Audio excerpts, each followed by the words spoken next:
한반도 주변의 신생 국가들이 향후 탄생할 수 있고 새로운 국계 디자인들이 주목됩니다.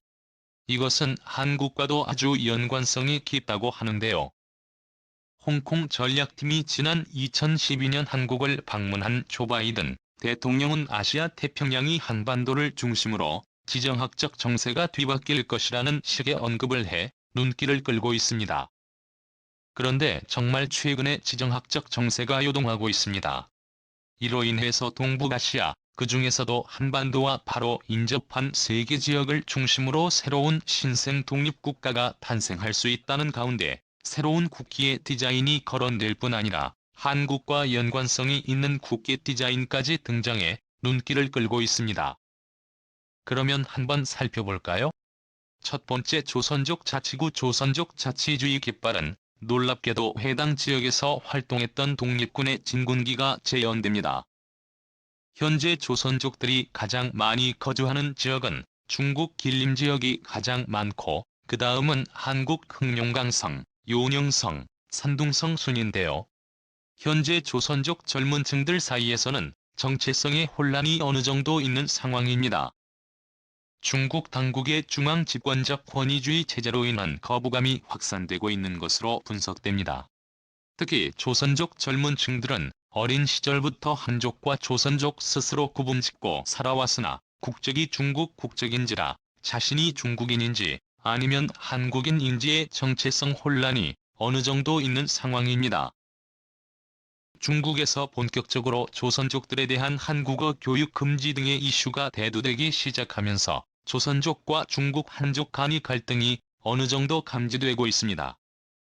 특히 젊은 조선족들 사이에서는 고구려 정신 계승도 자신들은 독립군 항일투쟁가들의 직계 후손임을 강력하게 피력하고 있고 중국 당국의 강압적인 검열을 견디지 못해 많은 조선족들은 해외 동포 자격으로 한국에 입국하는 사례가 점점 증가 중입니다.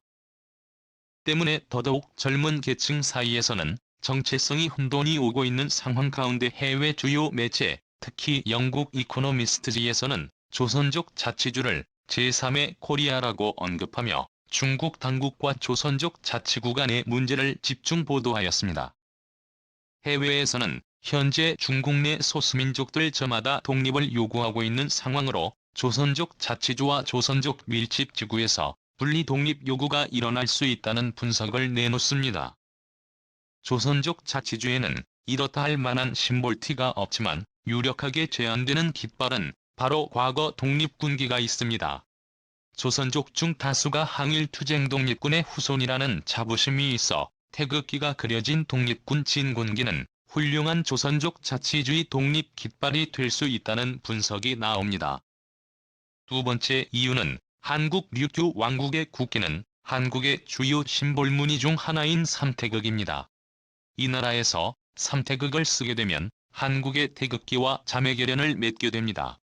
그런데 이 나라는 역사적으로 한국과 관계가 깊은 왕국입니다. 조선과 고려의 조공을 바쳤던 나라들이 몇 곳이 있는데요. 지금 한국의 영토가 된 제주도의 탐나고 그리고 함경도의 여진족들 중 일부가 조선과 고려의 조공을 바쳤고 또 태평양의 먼 나라 류큐, 한국, 우리말론 류큐 왕국이 조선의 조공을 바쳐 조선과는 아주 우호관계를 갖고 있는 나라였습니다. 때문에 과거 한국전쟁 직전 한국 정부는 류큐 열도를 제2차 세계대전 이후 일본령 식민 영토로 점령하고 있던 미국 당국에 류큐를 한국에 반환할 것을 요구하고 주장하기도 했으나 급작스런 한국전쟁 발발로 무산되고 말았습니다. 그런데 최근 류큐 제도의 지한군 기지 문제 등으로 인해서 일본으로부터 분리독립 움직임이 생기고 있습니다.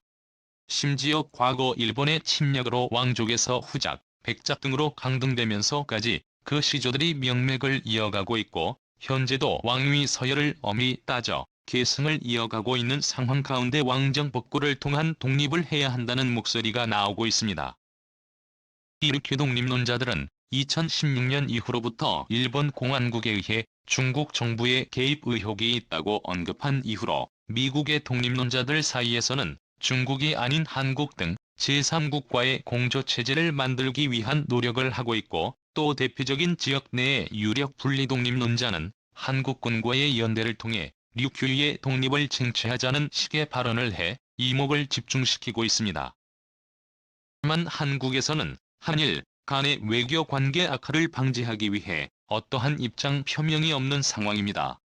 만약 류큐가 독립하게 될 경우 태극기가 유력한 상황으로 류큐와 한국이 우호 관계를 유지하고 한일 간의 외교 관계 악화를 막을 수 있을지 귀추가 주목됩니다. 세 번째, 산둥반도는 외하이기와 원안기 두 개의 깃발이 제한됩니다.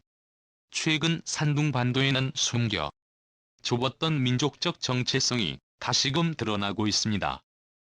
그것은 서방자본, 서방세계와의 접촉을 통해 산둥반도 주민들만의 특별한 특권의식, 독립된 정체성이 생기고 있다는 점입니다. 최근 미국 캘리포니아주의 산타바바라 시와 과거 영국의 지배를 받았던 산둥반도 끝에 위치한 웨이하이시는 서로 자매결연을 맺었는데 미국 측에서 비공식적인 국기를 제안해 사용했습니다. 이 깃발은 중국 측에서 제안된 깃발이 아니라는 점입니다. 미국 캘리포니아 산타바바라 주에서 일어난 깃발로서 혹시 이 깃발을 중심으로 삼동인들의 독립의식이 고착화될 수 있는 것을 현재 중국 네티즌들은 매우 경계하고 있습니다. 이외에도 과거 영국령 산둥반도 웨이하이의 심볼기는 한도 새로운 산동의 심볼기로 제한됩니다. 영국 유니언 잭을 제외한 원가 이 지역의 새로운 심볼 마크가 될 수 있다는 분석인데요. 과거 홍콩, 호주, 뉴질랜드와 같은 구영국의 식민지에서 행해졌던 유니언 잭이 좌측 상단에 그려진 깃발로서 원형이 그려진 영국령 산둥반도의 국기 디자인이 최근 다시금 회자되기 시작했습니다. 지난 6월 산둥반도에는 세계적인 반중국 연대가 짜여지고 있는 상황 속에서 미화 1,506억 달러의 천문학적 국제 투자 계약이 이루어지고 있습니다. 무려 99개의 다국적 기업들이 산둥반도에 투자를 하는 상황입니다. 이곳에는 일본 및 독일의 유명 자동차 부품 제조사인 GF, 프리드리히하펜 그룹, 심지어 영국의 세계 최상위 바이오 의약품 생산 기업인 아스트라제네카까지 산둥반도 칭다오의 지역 본부 설립을 비롯한 대대적인 투자에 나서고 있습니다. 상황이 이러한 만큼 거대 금융자본, 서방 세계가 산둥을 바라보는 지정학적 가치와 투자적 관점의 이미지가 많이 달라지고 있습니다. 이는 산동 주민의 특권을 신과 민족적 정체성과 결합돼 새로운 독립심이 형성될 것이라는 관측이 나옵니다. 산둥성의 전체 인구는 약 1억 명이 넘어 중국 최대의 성시 중 한 곳이지만 과거 산둥성의 지리를 구분지었던 차오라이온 하타루 단층대를 기준으로 한 순수 산둥간도 일대의 인구는 불과 17만 25만 명 정도에 불과합니다. 과거 독일이 점령하여 지금까지 독일식 건축물이 잘 남은 칭다오시는 695만 명 정도에 불과하고 한국인들과 조선족들이 많이 살아 현재 세계 최대의 코리아 타운이 건설이 논의 중인 옌타이시는 650만 명. 과거 영국이 지배하던 웨이하이시는 380만 명에 불과해 바다와 수변 공간이 많고 화강암석으로 된 섬이 많은 아름다운 풍경에도 불구하고 중국 내에서도 쾌적한 인구 밀도와 윤택한 경제적 삶을 자랑합니다. 놀랍게도 현재 산둥반도 일대 주민들은 자신들은 중국 본토인과는 구별된 민족임을 알고 있고 동의죠. 그러니까 만주 일대의 국방민족 그리고 한반도인들과 유사한 계통의 민족임을 인지하고 있다는 점입니다. 나이가 많은 노인들로부터 이러한 사실들이 전래되고 있고 지역 내의 역사, 학계에서도 해당 사실을 인지하여 동이족, 고구려의 제나라, 신라의 정해진과의 관련성 등에 대한 집중적 조명이 이루어지고 있습니다. 이 지역 주민들 역시 경제적으로 윤택하고 민주주의적으로 성숙한 한국과의 연관성에 대해서 어느 정도 긍정적인 인식이 있는 편입니다. 이 때문에 만약 산둥지방의 주민들이 덩이족이라는 자신들의 특별한 정체성을 갖고 서방 세계와 한국과 우호적인 관계의 독립적 지역 정체성을 만들고 독립국을 세우게 된다면 한국과 중국이라는 거대 세력 사이에 완충지대가 형성될 수 있을 뿐 아니라 우호적인 친서방 세력이 생김으로 인해 한국에 이룰 수 있다는 분석이 나옵니다.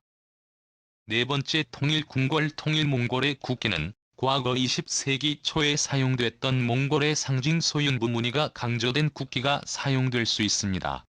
놀랍게도 이 디자인에는 태극이 그려져 있을 것으로 예측되는데요. 현재 몽골은 남북으로 분단된 민족 국가로서 몽골은 현재 중국이 지배 중인 내몽골 자치구가 있고, 북몽골은 현재 러시아와 중국의 합의에 의한 완충 국가로서 독립국이 형성된 상황입니다. 이 때문에 내몽골과 몽골이 남북 통일이 이루어지게 될 경우 20세기 초에 사용됐던 소윤부 무늬가 강조된 깃발이 사용될 수 있습니다. 특히 이 무늬에는 태극기와 유사한 태극 무늬가 있고, 20세기 초에는 마치 한국의 태극기처럼 푸른색 붉은색이 칠해져 있어 마치 한국과의 인연이 있음을 나타내는 것처럼 보입니다. 태극 마크가 그려진 국기 중에는 망한 나라인 티베트 공화국의 국기에 태극이 그려져 있으나 몽골의 옛 국기에도 적청, 태극의 문양이 선명히 그려져 있습니다. 만약 통일몽골기에 태극이 그려지면 한국-몽골 간 우호 협력이 더욱 강화되고 양국 국민들 간의 유대감도 더욱 강해질 것으로 보입니다. 지금까지 동아시아의 지정학적 변동으로 나타날 수 있는 국가들의 국기들을 모두 살펴봤는데요. 이외에도 여러 지정학적 불안 지역이 있는 상황이지만 한국과 직접적 연관이 있는 곳은 한국의 안보 경제에 직접적 영향을 미치는 지역입니다. 과연 이러한 나라들의 새로운 등장에 우리는 어떻게 대응해야 할까요? 시청해주셔서 고맙습니다.